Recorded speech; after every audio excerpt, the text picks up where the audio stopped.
Man, is it good to be between the hedges tonight. Oh, my goodness. This is such a trip.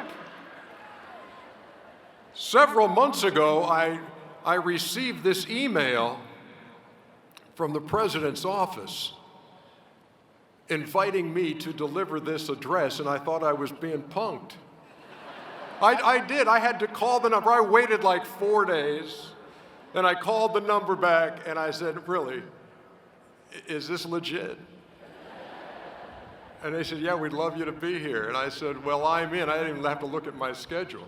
But thank you so much to President Moorhead and the distinguished faculty here and the many friends and family and to y'all, the class of 17. This is a huge night. I'm glad we're still dry. And look, what I have done, knowing the weather was iffy, I've edited what I was going to say. So this is a good no more than 64 minutes. So enjoy every second of it. Man, have things changed since I was here as a freshman in 1975. I can only imagine what an admissions officer here would say if he looked at my transcript. This is not a joke. If he looked at my transcript now, my SAT, my GPA, I can think that it would be like a 5-word response. It would be something like this. Hear me. Have you considered Georgia Tech?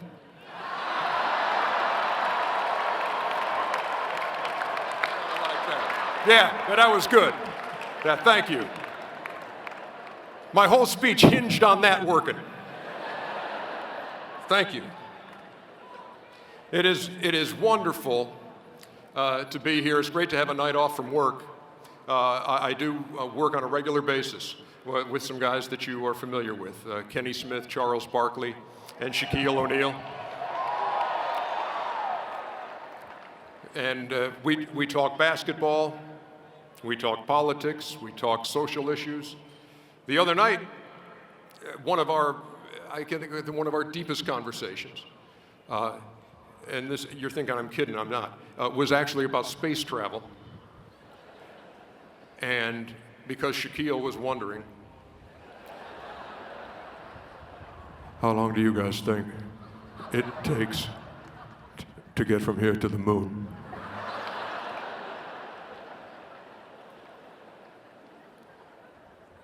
Because I think it has to be about the same as going to the West Coast.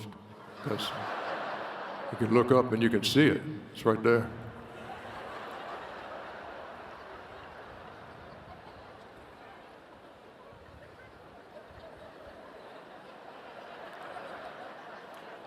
And I drove home and I said, I've been doing this show for 27 years, and I get to do that show. I hope that you will recognize the difference as your careers begin and continue. The difference between get to and got to. Because too many people out there have jobs they gotta go to. Some of us have jobs we get to go to. I hope that your job is one of those get-tos. And you can't, and it's not even like going to work. It's like my last 2 years at Georgia, it's like it wasn't even like going to class for me because I was studying what I was going to do with my life. And it's the same way now, having worked since 1978. And these commencement addresses can take a lot of shapes and sizes and forms, and you can hear people talk about the value of hard work and perseverance and barreling through and being loyal and being appreciative. What I'm going to talk to you about tonight, and this may go 64 minutes, is blackberries. This has nothing to do with any kind of an outdated mobile device you might have. Here's what this has to do with. This is a true story, and this is where I'm landing the plane tonight. When I was 8 years old, I was playing Little League Baseball. And a guy on the other team hit a ground rule double. If you're not a baseball fan, that's a ball that hits and bounces over the fence. And before the game could continue, we had to find our left fielder and center fielder. They had climbed the fence to go look for the baseball. And when we went over, we could see the ball, but we also saw our left fielder and our center fielder eating blackberries. Now keep in mind,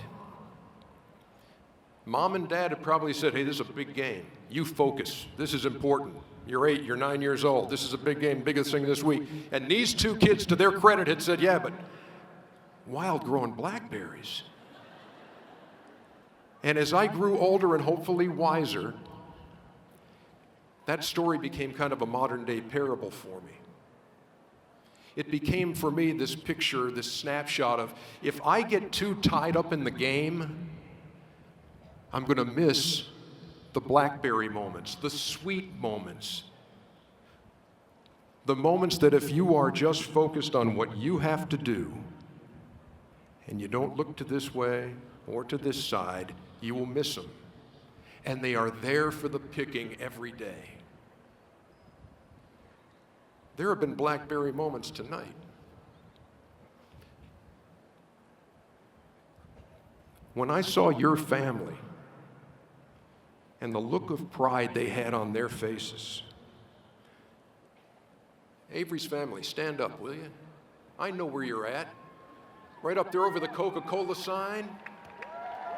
Was that not a blackberry moment? A moment of such great pride, a moment when you recognize her accomplishment. And sure, you knew that she would be here one day. You knew she'd graduate. You knew she had everything. Honestly, I can't tell the difference. But to be on the stage and to be talking to her classmates, that's a blackberry moment. It's the unscripted.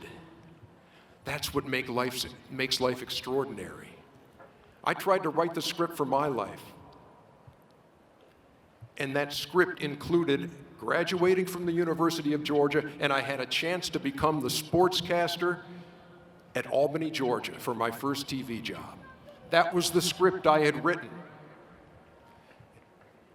And I thought, and you'll go through this as you get your interviews, I drove down to Albany, Georgia, checked into the hotel.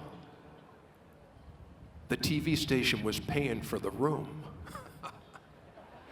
And man, yeah. Oh, it's on their tab? Good. Yeah, see, I'm going to be the new sports anchor down here at Albany. Just got a little audition to knock out here, and I'll be working here. You'll see me a lot.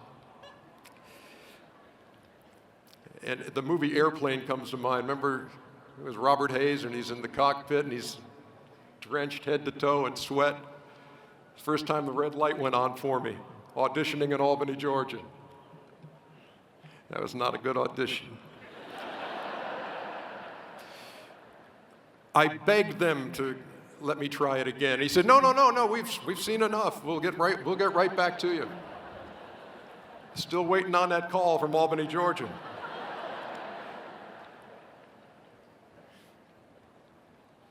You see, it was a TV job because the script I'd written earlier was to be a baseball player like my dad. I walked on here at the University of Georgia in 1975 as a freshman. I was told to walk off as a sophomore. That's what happens when you go 2 for 18 as a backup first baseman with 1 career RBI, which came in Knoxville, Tennessee against the Tennessee Volunteers. It came in the top half of the 7th inning. It was 4:28 in the afternoon, and temperature was about 63 degrees. But aside from that, I don't remember much about that moment.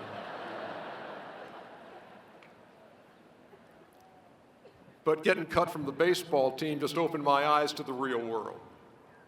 And the blackberries there were people like Alfred Rothstein, who gave me a job at WUOG, and it was guys like Bill Martin and Marcus Bartlett, my professors at the Grady College, who poured into me. When you live a life collecting blackberries, you're going to hit thorns too. Again, I'm living the script. I'm married to the beautiful Cheryl DeLuca Johnson, who is here tonight. My oldest son, oldest daughter are here too, Maggie and Eric. Once upon a time, Cheryl and I had just Maggie and Eric. And we were living the script. Good job, great wife, a boy and a girl. Why deviate from the script? And then my wife said, I saw a TV show. They're warehousing these orphans in Romania. We should go get one. And thus began the unscripted portion of my life. And a portion which has enabled me to live there, not run from the unscripted, but embrace the unscripted. Because my wife went to Bucharest, and this is 1991, and a nurse brings this 3-year-old boy out, and he can't walk and he can't talk, he just makes noise. He's got developmental delays. And the nurse hands this boy to my wife and says, don't take this boy, he's no good.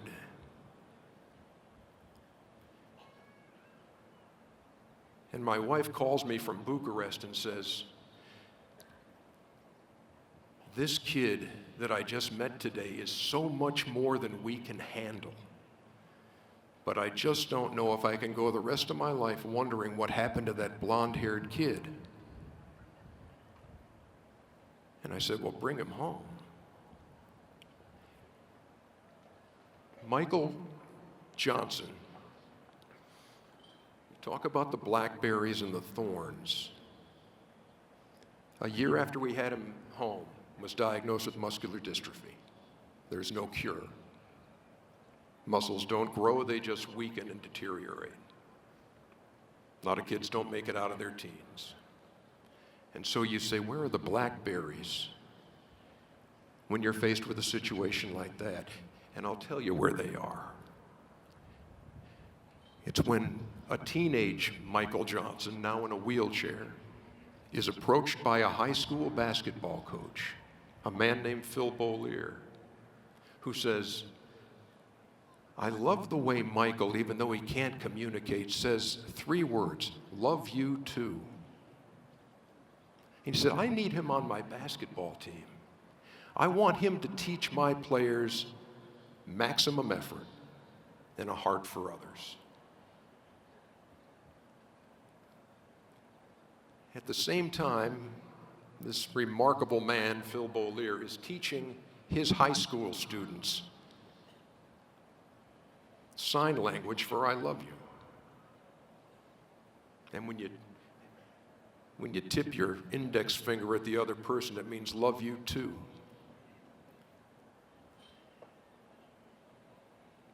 So this kid, don't take, boy is no good, is transforming a high school in Gwinnett County to the point that on senior night, 3 years later, as all of the players are being awarded their blankets with their names and their numbers and the Mill Creek logo on it, Michael rides out to center court in his wheelchair with Cheryl and me behind him. And the people cheer, and I look in the student section, and they're all standing up like this. Don't take. Boy is no good.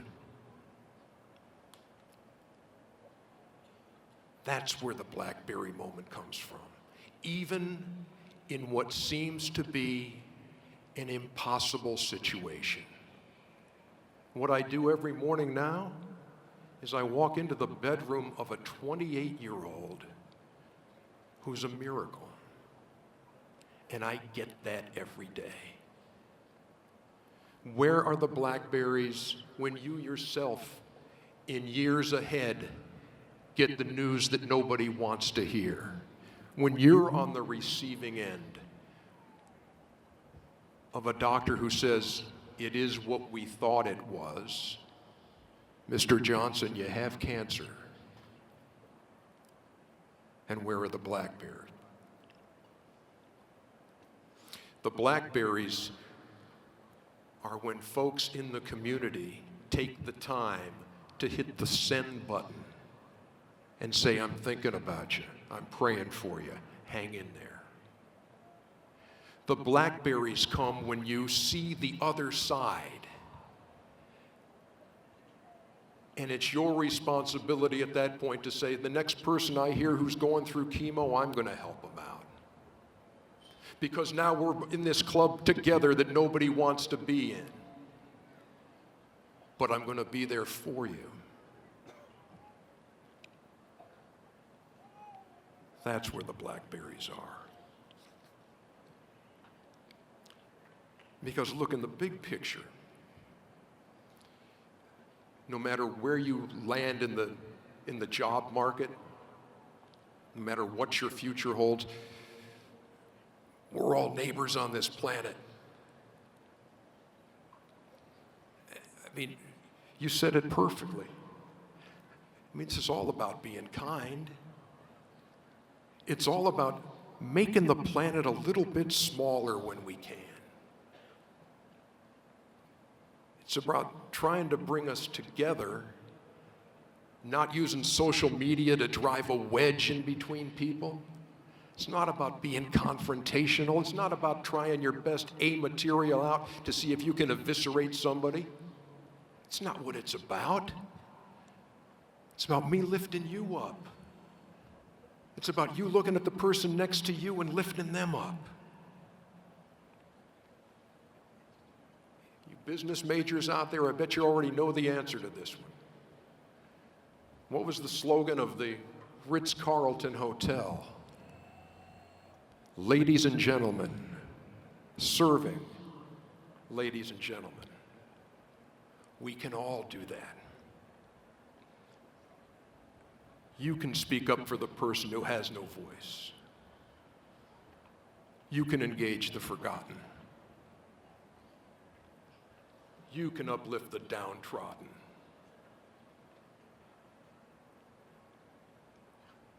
So strive. I'm all for this. I'm all for hard work. It's one of those things that transcends every generation. There's no substitute for it. And when you strive and you succeed, do it with humility. Do it with gratitude. Do it with grace. And serve. Look beyond your own needs. Help somebody else with their needs and goals. Look, I know we talk a lot about work, but there's a whole life outside of that. And it's loaded with blackberries. Don't go 90 miles an hour. Back it off. Slow down. Enjoy the stroll. You'll find blackberries for yourself, and you'll be able to spread them for others as well. Look, I know one thing that I won't be saying when my life is near its end. That one thing I won't be saying is, man, I wish I'd spent more time at the office.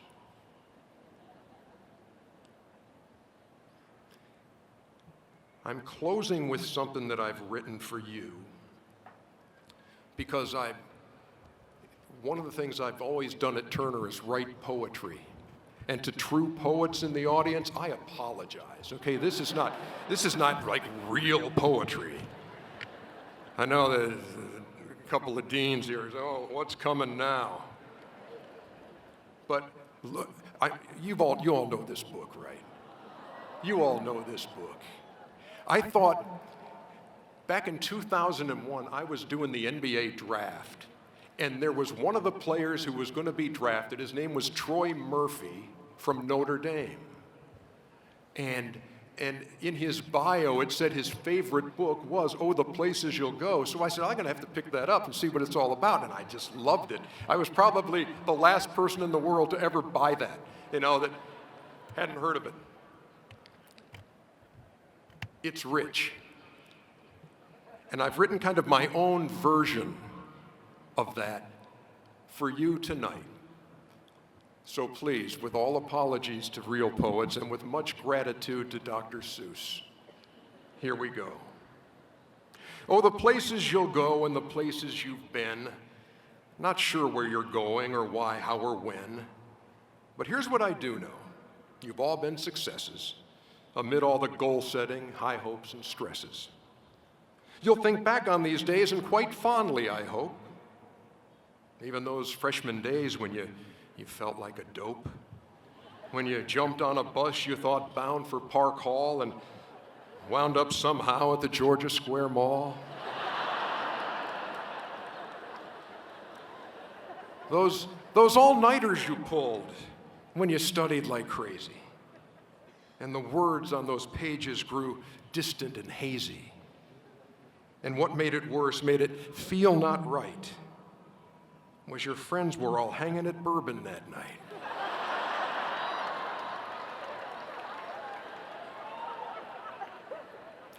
How did I know that would resonate? You'll think of them dogs and these hedges and such, professors who lectured and taught you so much. And one day you'll look back and no doubt you'll think, those great days in Athens went by like a blink. Because now you have arrived, understand what I'm stating, your college day's over, your future is waiting. You'll be in the workforce. Yes, sir, this is it. It's truly exciting and scary as, well, it can be really scary. Have a plan, have a goal, have a roadmap to see. How to get from point A to points B, C, and D. Make your way with hard work, blackberries, and gusto. Break away from the script when your heart says you must. Oh. Oh, the meetings you'll take with those industry greats. You'll term some heavy hitters and others lightweights. CEOs, CFOs, VPs we'll call, as will those who have no initials at all. Oh, the people you'll meet from one day to the next, some face-to-face, maybe others by text. There's time to talk business, but when that time's through, try to cultivate friendships right out of the blue. Oh, the choices you'll make that determine your fate, from weighing job offers to choosing your mate. You may have a spouse in mind, or maybe you're looking. Don't let your job get in the way of home cooking. Oh, the children you'll raise if you go that direction. Expect many things from them, just not perfection. Because just like their parents, they do make mistakes. No mom or dad out there knows just what it takes. Oh, the trials you'll face in the course of your travels. One word from a doctor and your world unravels. But here's what I found is a pretty good tack. With faith, love, and hope, your life ravels right back. Oh, the purpose you'll find when you look deep inside and discover the passion that can no longer hide. Use your platform for others. Expand your horizon. Sometimes our agendas could use some downsizing. Oh, the mark that you'll make as tonight you embark. Take a swing at this life, hit it out of the park. We'll read of your exploits in books and in blogs. You're the class of 17. Some damn good dogs. Thank you.